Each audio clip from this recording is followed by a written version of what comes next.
Guys, இங்கே 2 criminals Andaman ஜெயிலுடைய சுவரேறி குதிச்சு தப்பிக்க பார்க்குறாங்க கைஸ். அதை ஒரு போலீஸ்காரர் பார்த்துட்டாரு.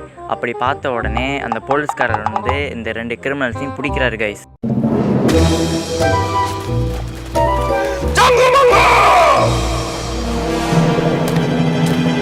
நான் சுற்றி வளைச்சி பேச விரும்பலை.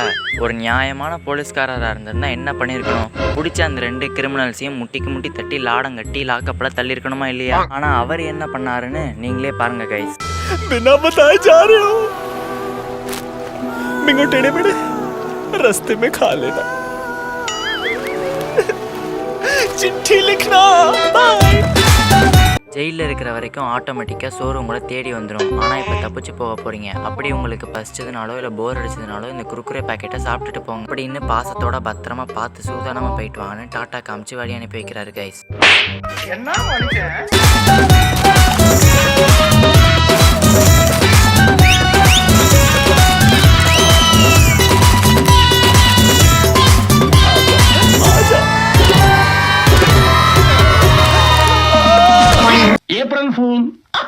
இதுதான் தங்கள் ராஜதந்திரமோ? சார், இதுக்கு பருத்தி மூட்டை பேசாம குடோன்ல இருக்கலாமே. இதுக்கு எதுக்கு நீ தப்பிக்க விட்ட? ஒரு குறுக்குறேவோட விலை என்ன? 5 ரூபாயோ? உனக்கு இப்போ 5 ரூபா லாஸ் இல்ல? தம்பி, இது என்ன விளம்பரம்? கூட வாடா, உனக்கு தெரியல? இது குறுக்குறே விளம்பரம். போலீஸ்காரர் எதை எடுத்து கொடுத்தாரு? குறுக்குறேவை. குறுக்குறே விளம்பரத்துல குறுக்குறேவை கொடுக்காம வேற என்னத்தடா கொடுப்பாங்க?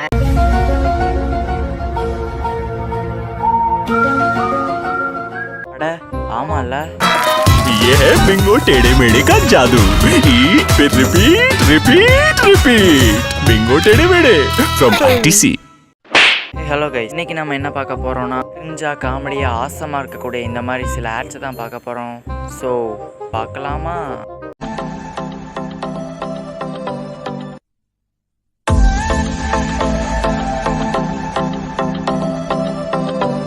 இங்கே ஒருத்தர் அவர் புதுசாக வாங்கின அவருடைய லேண்டை அவரோட பையன் பேரில் ரெஜிஸ்டர் பண்ணுறதுக்காக ரெஜிஸ்டர் ஆஃபீஸில் ரெஜிஸ்டர் கிட்ட போய் அவரோட பையனுடைய பேரை சொல்கிறாரு. நெக்ஸ்ட் நான் போலோ బాలమురుగన్ నాగరాజన్ పుల్లిరాజు పుట్టమురుగన్ చించును గప్పే చిన్న మురుగన్ బాలస్వామి శేఖరన్ పుట్టపర్తి లోకకల్లు తుమ్మల లవాంగం సర్వపల్లి వెంకట చిన్న ప్రసాద్ రాజా కులశేఖరం. அப்போ திடீர்னு ஃப்ளாஷ்பேக் வருது கைஸ். சில வருடங்களுக்கு முன்புன்னு போட்டுட்டு அவர் பையன் பிறந்த ஹாஸ்பிட்டலுக்கு நம்மளை கூட்டிகிட்டு போகிறாரு கைஸ். देवा. ओ मिस्टर, बर्थ सर्टिफिकेट पे बेबी का नाम लिखो. बाला. அப்போ அங்கே வேலை பார்த்துட்டு இருக்கிற ஒரு ஆயா, இந்த உன் பிள்ளைக்கு நீயே ஒரு நல்ல பேரா வையின்னு பெர்த் சர்டிஃபிகேட் எடுத்து கொண்டு வந்து நீட்டுறாங்க கைஸ். அடுத்து அங்கே நடக்க போகிற அசம்பாவிதத்தை பற்றி ஒன்றுமே தெரியாது நம்ம ஹீரோவோ பையன் பார்க்கறதுக்கு பவ்யமாக இருக்கிறதுனால பாலான பேர் எழுதுறாரு கைஸ். इतना स्मूथ.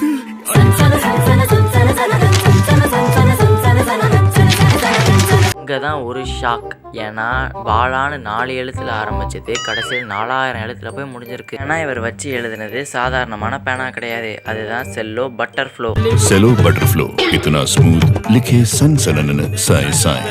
గోపాల్ என்னடா புத்தராட்டாது? கைஸ், இதில் எனக்கு என்ன ஒரு சந்தேகம்னா, நம்மலாம் ஸ்கூல் காலேஜ் படிக்கும்போது ஆன்சரை தப்பாக எழுதி அடி வாங்கினதை விட நம்ம பேரை தப்பாக எழுதி அடி வாங்கினது தான் கைஸ் அதிகமாக இருக்கும். ஆனால் நம்ம ஹீரோவோட பையன் எப்படி இவ்வளோ பெரிய பேரை ஞாபகம் வச்சுப்பாரு? ஒருவேளை எக்ஸாமுக்கு முந்தின நாள் நைட்டு புக்குக்குள்ளே இருக்கிற ஆன்சர்ஸை படிக்காமல் புக்குக்கு முன்னாடி இருக்கிற தன்னோட பேரையே உட்காந்து மனப்பாடம் பண்ணிட்டு இருப்பாரோ?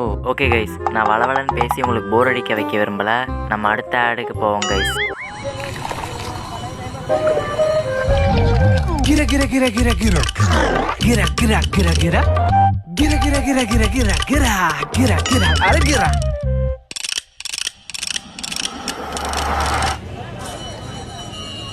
கைஸ், இதை நம்ம ஒரு கேம் மாதிரி விளையாடுவோமா?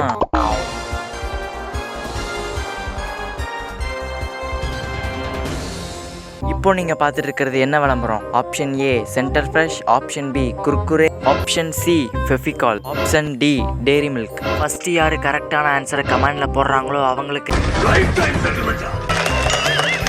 வாய்ப்பில்ல ராஜா.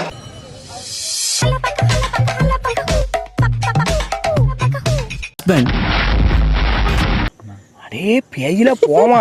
இலே இல்ல, நீ ஒரு ஆர்டிஸ்ட்னு காமிச்சிட்ட எனக்கு. ஓ, ஃபெஃபிகால்னு எழுதியிருக்கிற டிஷர்ட்டை போட்டிருக்கிறதுனால அந்த டீ கிளாஸ் எதுவுமே கீழே விடலையா? அவனை சொல்லி நிறுத்துங்களேன்டா, அவன் நிறுத்துற. அடுத்து நம்ம பார்க்க போகிற விளம்பரம் சூப்பர் சிங்கருக்கே டஃப் கொடுக்குற அளவுக்கு சென்டர் ஃப்ரெஷ்காரன் எடுத்து வச்ச ஒரு விளம்பரம் தான் கைஸ். நீங்கள் பாட்டெல்லாம் ஸ்ருதி ராகத்தோடு சேர்ந்து பாடணும்னு நினச்சிங்கன்னா நீங்கள் பாட்டு கிளாஸ்லாம் போக வேணாம் கைஸ்.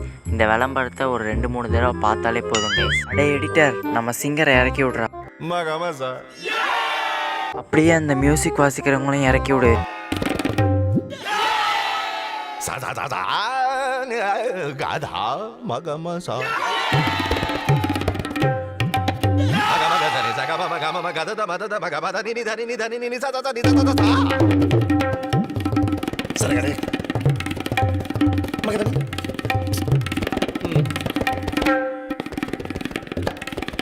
நீங்கள் இனி யாரும் இந்த ஆடு எந்த கம்பெனியோட ஆடுன்னு கண்டுபிடிச்சிருப்பீங்கன்னு நம்புகிறேன் கைஸ். அப்படி கண்டுபிடிக்கலன்னா மிச்சத்தையும் பாருங்கள்.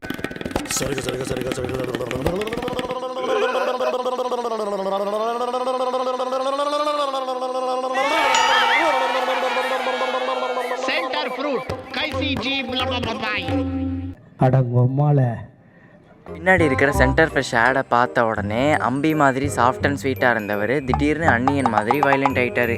ஏன் தம்பிங்களும் எப்படி? அதான் நானும் யோசிக்கிறேன். ஏகப்பட்ட பேருக்கு கலெக்டர் ஆகணும்னு மிகப்பெரிய கனவுகள்லாம் இருந்திருக்கும். ஆனால் அதெல்லாம் நிறைவேறிச்சான்னு கேட்டால் அதுதான் சந்தேகம். பல பேர் இன்டர்வியூ வரைக்கும் போயிட்டு இன்டர்வியூவில் பாஸ் பண்ண முடியாமல் துவண்டு போய் உட்காந்துருப்பாங்க. அப்படிப்பட்ட ஆளுங்கள்லாம் இந்த ஆடை மட்டும் பார்த்தாங்கன்னா மன உளைச்சல நொந்து போயிடுவாங்க. நானும் உங்களை மாதிரி கலெக்டர் ஆகணும். உனக்கும் உங்க அக்கா மாதிரி ஆகணுமா? நாள் பூரா வெயில், தூசி, பொல்யூஷன்லயே அலையணும். அப்புறம் சர்மத்துக்கு என்ன ஆகும்? இல்லை, அந்த பொண்ணு நானும் எங்கள் அக்காவை மாதிரி கலெக்டர் ஆக போகிறேன்னு சொன்ன உடனே 2 அட்வைஸை போட்டு விட்டுட்டு, வாழ்த்துக்கள்மா நீயும் உங்கள் அக்காவை மாதிரி நல்லா கலெக்டர் ஆயிடும்னு சொல்கிறத விட்டுட்டு, வெயில் தூசினால உன் சருமத்துக்கு என்ன ஆகும்னு கேட்குறீங்க? இல்லை நான் தெரியாமல் தான் கேட்குறேன். இந்த பொண்ணை கலெக்டர் ஆக்க போகிறீங்களா இல்லைனா மிஸ் இந்தியா ஆக்க போகிறீங்களா? கொதிக்கும் வெயிலில் தான் கனவுகள் ஜொலிக்கும்னு நீங்க தானே சொல்லி கொடுத்தீங்க. கொதிக்கிற வெயில்ல ஜொலிக்கிறதுக்கு அது என்ன தண்ணியா? அப்புறம் வெயிலுக்கும் தூசிக்கும் தான் சிந்தால் இருக்கே. டாக்டர் அம்மா உங்க ரெக்கமெண்டேஷன் தான். கொதிக்கும் வெயிலில் தான் கனவுகள் ஜொலிக்கும். சிந்தால் பாதுகாப்பு. கைஸ், எனக்கு ஒரே ஒரு சந்தேகம் மட்டும் என் மண்டையை போட்டு அரைச்சிக்கிட்டே இருக்கு. அது எப்படி கைஸ், படத்துலையோ இல்லை சீரியல்லையோ மட்டும் யார் நினைச்சாலும் சுலபமாக கலெக்டர் ஆயிடுறாங்க? இத்தனை வருஷமாக படத்துலையோ சீரியல்லையோ மட்டும்தான் கலெக்டர் ஆகிற மாதிரி காமிச்சிட்டு இருந்தாங்க. இப்போ விளம்பரத்தில் கூட கலெக்டர் ஆகிற மாதிரி எடுக்க ஆரம்பிச்சிட்டாங்க கைஸ். இல்லை, இதெல்லாம் நிஜ கலெக்டர் பார்த்தா அவங்களோட ரியாக்ஷன் எப்படி இருக்கும்? என்னதான் இந்த மாதிரியான கிரிஞ்சித்தனமான ஆட்ஸ் எல்லாம் ட்ரோல் பண்ணி மூட்டை கட்டி குப்பையில் தூக்கி எறிஞ்சாலும் நானும் இந்த மாதிரியான ஆட்ஸ் எல்லாம் வாயை பொழந்துட்டு பார்த்த காலம் உண்டு. அப்போ பார்க்கும்போது நல்லா இருந்துச்சு, இப்போ பார்க்கும்போது ஒரே கிரிஞ்சித்தனமாக இருக்குது. இதுலேருந்து என்ன தெரியுதுன்னா, மாற்றம் ஒன்றே மாறாததுன்னு தெரியுது கைஸ். ஓகே கைஸ், இப்போ நம்ம இந்த வீடியோட கடைசியில் இருக்கோம். இந்த வீடியோ உங்களுக்கு பிடிச்சிருந்து அப்படின்னா லைக் பண்ணுங்கள், ஷேர் பண்ணுங்கள், மறக்காமல் டைம்ஸ் அமேசிங் சேனலை சப்ஸ்கிரைப் பண்ணுங்கள். அடுத்து என்ன வீடியோ போடலான்னு கமெண்ட் செக்ஷனில் சொல்லிட்டு போங்க கைஸ். அடுத்த வாரம் இன்னொரு வீடியோவில் சந்திக்கலாம். அது வரைக்கும் கேட்ச் அப் லேட்டர்.